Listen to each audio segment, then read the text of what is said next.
Turning over. A piece like that breaks off, we're gunners. Oh, I hope those Eskimos have speedboats.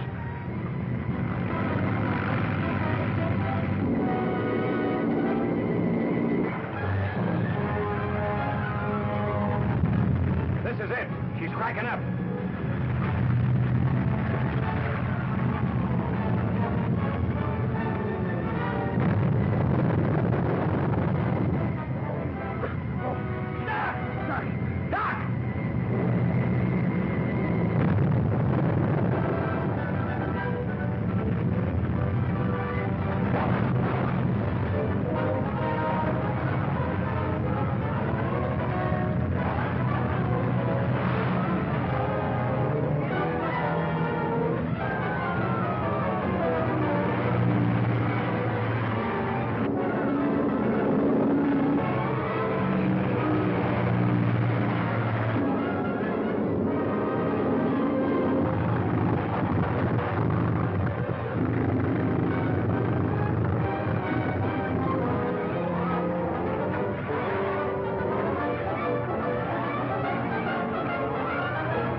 Eskimos are picking up the others.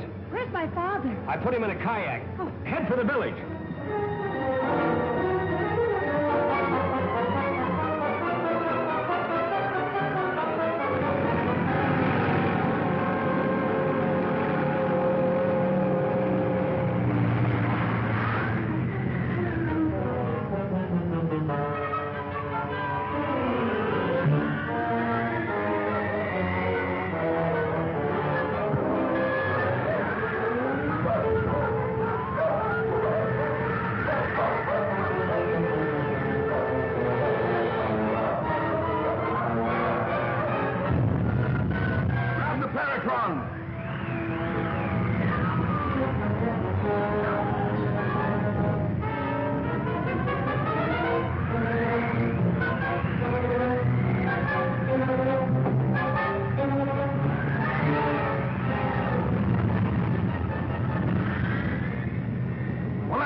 How about the briefcase with those notes? It's gone. You think you can figure out the marathon without them? I don't know. Perhaps. Well, anyway, we can't cross the glacier without dog and sled. We'd better go back to the Eskimo village.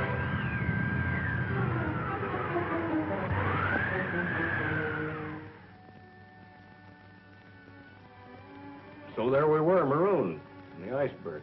Till you came along with the Eskimos. Just in time, too. Just like an angel of mercy. You know what I can't figure out is what was going on board that boat. What happened to Dunn and why? Why was that poison gas loose in the cabin? You get out of those wet things and get some sleep before you take pneumonia. Don't worry about me. I used to go swimming with icebergs every morning before a reveille. Yeah, he's a tough guy. Nothing ever happens to him. Hey, what goes on here? Oh.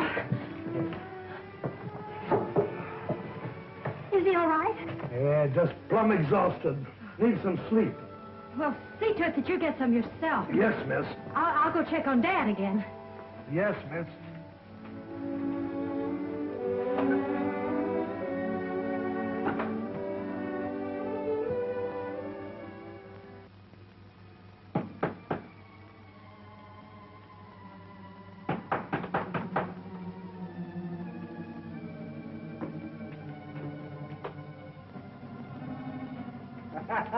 You walk long time, come back same place. That's all I got, Chief.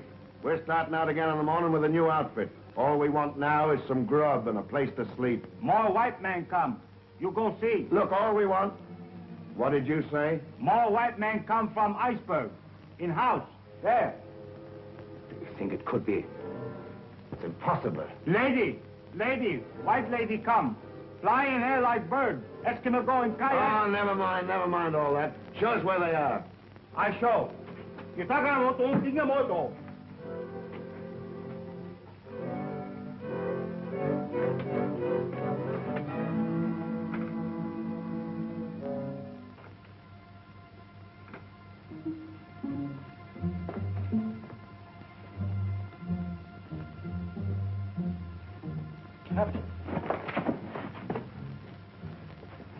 Glad to see you got off the wreck, Bosun. I thought I picked up everybody that was alive. How did you do it? It's a long, cold story, Captain. Who's that? Jim Hudson. Anybody else get off with you? Yeah, Dr. Miller. He's in the cabin next door with his daughter. Who?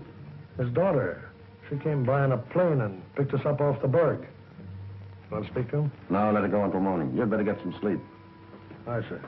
Where do I sleep, Chief? I'd like to get some shut-eye.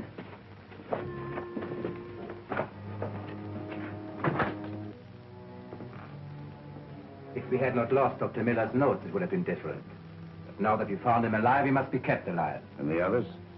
We will have to dispose of them. Distasteful but necessary. What are you so touchy about? That's my department, ain't it? What's worrying me is this time it won't seem so accidental. We must impress the chief with the fact that his tribe will be blamed if the white authorities ever find out. Well, I'd better get to work. Just a moment, Captain. First, my disguise. Forget it. They'll all be dead by morning except Doc, and we're taking him with us. You said that once before, and they're still alive. It's better if they continue to think that I am dead.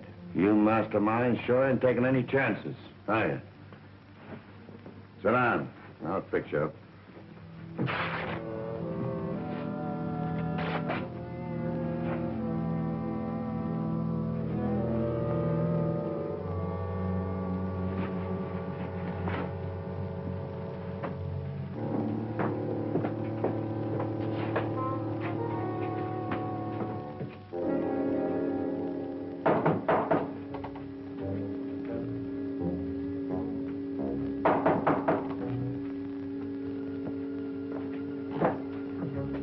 What do you want?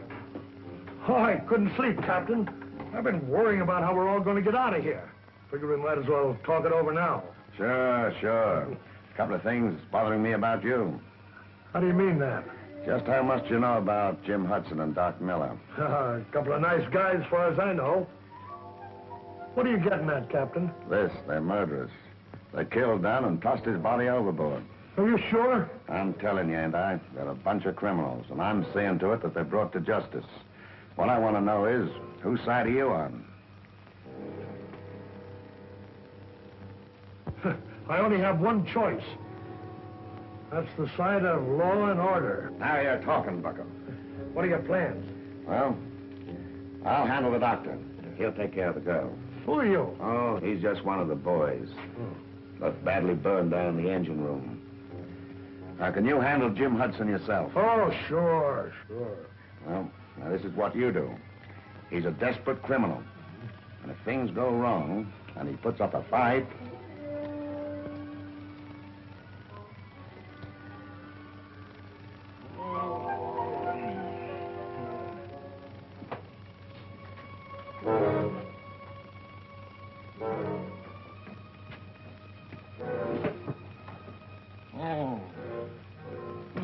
What's the idea? Tell me one thing and tell me the truth. What do you know about the Dunn murder? Murder? Done? Well, I don't know anything about it, and you know it. Captain Greeter arrived a little while ago with one of the crew. They say that you and the doc are criminals. We've been through a lot together, and I have my doubts. Why should Greeter want to accuse us? Does it have anything to do with a box about that high and that long with the doc's name on it? The Paratron. What? Never mind now. Where's Greeter? He's in his hut. He's going to grab the doc as soon as I tell him I put you away.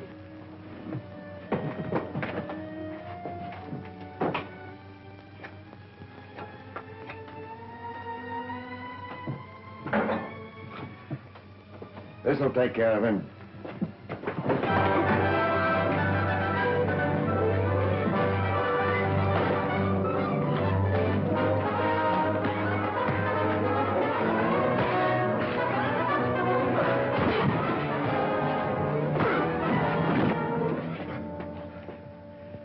Tie him up.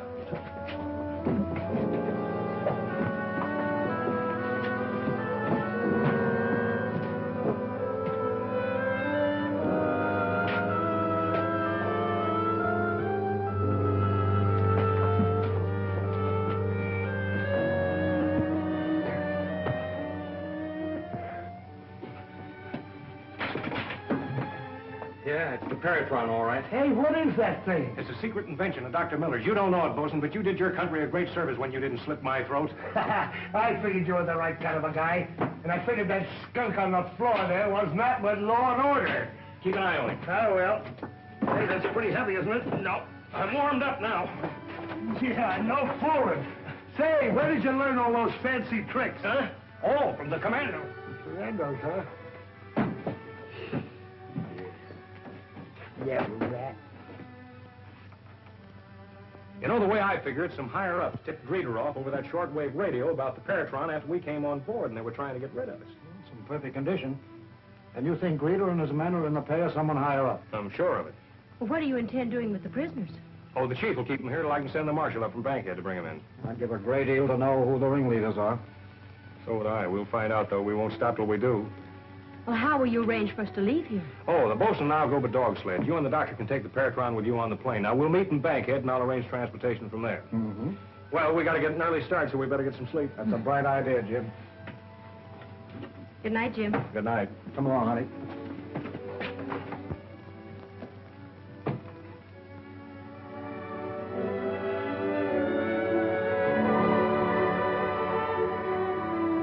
That's right. Gun sight mine.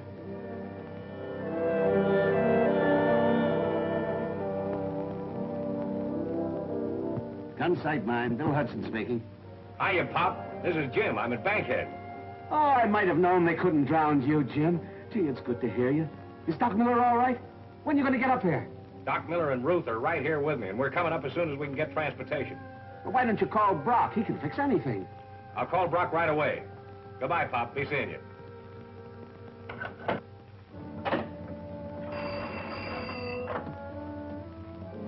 Get me Mr. Brock in Saskatch. That's right.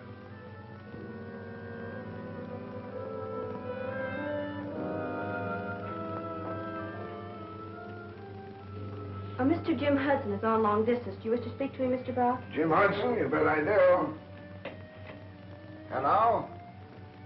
Jim, my boy, well, this is a surprise. It's great to know you're still alive after that tragic shipwreck. Was anyone else saved?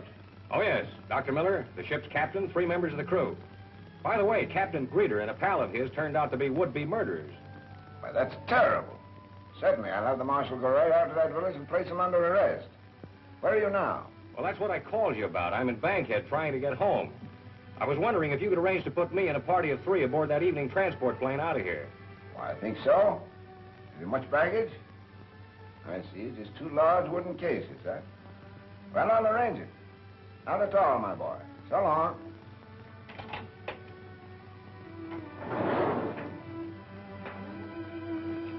HB to Brandon. Come in, Brandon. Brandon, go ahead, HB. One of my men will leave transport plane number 3 at point M54. Pick him up and take him to your headquarters. Got that? Check. Make it good.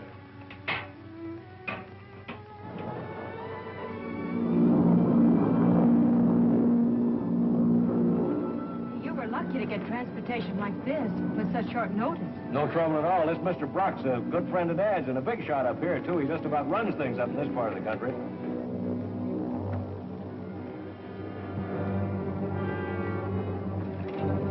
Hold it, everybody. Don't anyone turn around. Put your hands behind your heads. Everybody. Hudson, bring me that case you're guarding so carefully.